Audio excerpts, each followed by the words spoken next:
Hello, it's Goober Troy here. It's been a while since my last Gunlancer guide, so I wanted to introduce a new updated guide for the Valtan release. This video will be focused on the red Gunlancer, so I'll be going over some of the stats you want, the ideal engravings, skills, tripods, gems, and of course your card set. I won't be going over any of the skill combos because at this point in time I assume you've already figured that out. This is just more for the build update specifically. Alright, so let's jump into the stats. The red Gunlancer has two stat builds that you can use.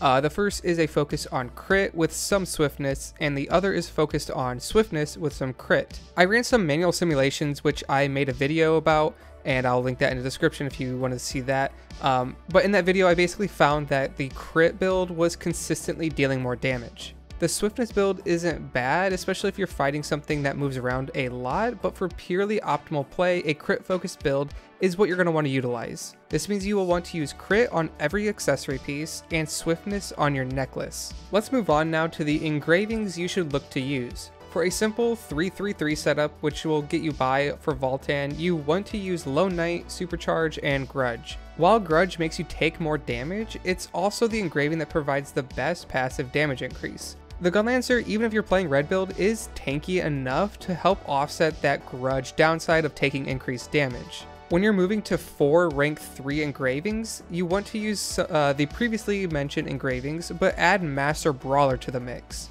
Red Gunlancer has a lot of head attack modifiers, so Master Brawler can really help amp up your damage. Some of the other solid engraving options to include is Cursed Doll and Keen Blunt weapon. And before you all come at me for Keen Blunt not being as efficient because of Lone Knight already providing crit damage, I've tested these engravings already and Keen Blunt performs slightly less than Master Brawler. Again, if you want to see these engravings, it's also in that manual simulation video I did, so go check that out. Finally, I want to quickly talk about the purple Gunlancer. For anyone who doesn't know what this is, it's basically a red build Gunlancer where you include 1 level of combat readiness. This will bolster your shield strength while also giving you some passive damage whenever your shield takes damage. So with relic gear, you should be it's pretty easy to acquire a starting build of 4 rank 3 engravings and then 1 level of combat readiness.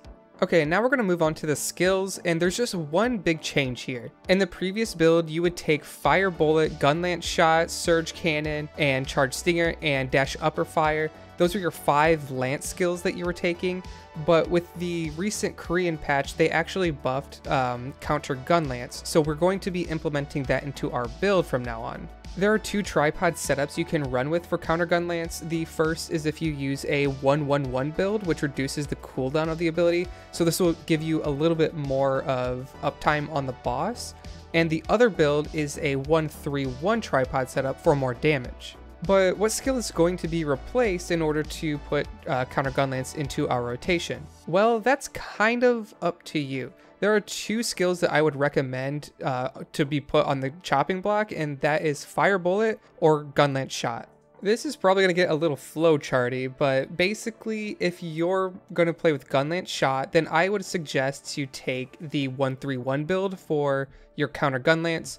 And if you're going to play with Fire Bullet, then I would suggest going the 1-1-1 build because, well, Fire Bullet is just a little bit better sustained DPS, and with Counter Gunlance having a shorter cooldown, you'll be able to stick to the boss. Something else to consider is that Fire Bullet has better stagger and part break, and if a fight requires that, that's, you're probably going to want to take Fire Bullet over Gunlance Shot. However, Gunlance Shot does better burst damage, so since a lot of fights actually prefer burst damage over sustained damage, that's another thing to consider. Basically, if you want to run with Fire Bullet, you want to go with the 2-3-1 or the 2-1-1 build, depending on the fight.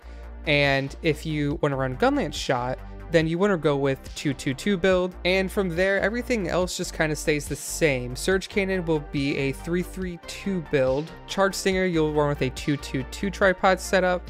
And then for your support skills, you will have Bash, which is a 1-1-1 tripod setup, Nalagia's Energy with a 3-1-2, Shot of Hatred is a 1-3-1, and also important to call out that if you're short on skill points, you can actually drop Bash from level 10 to level 7 since the last tripod at level 10 is just an increased range, so it's more of a utility for that skill. And lastly, for Dash Upper Fire, this is kind of the lowest priority skills. You can get away with leveling this up to 4 just using the 3rd tripod, which is Ready Attack.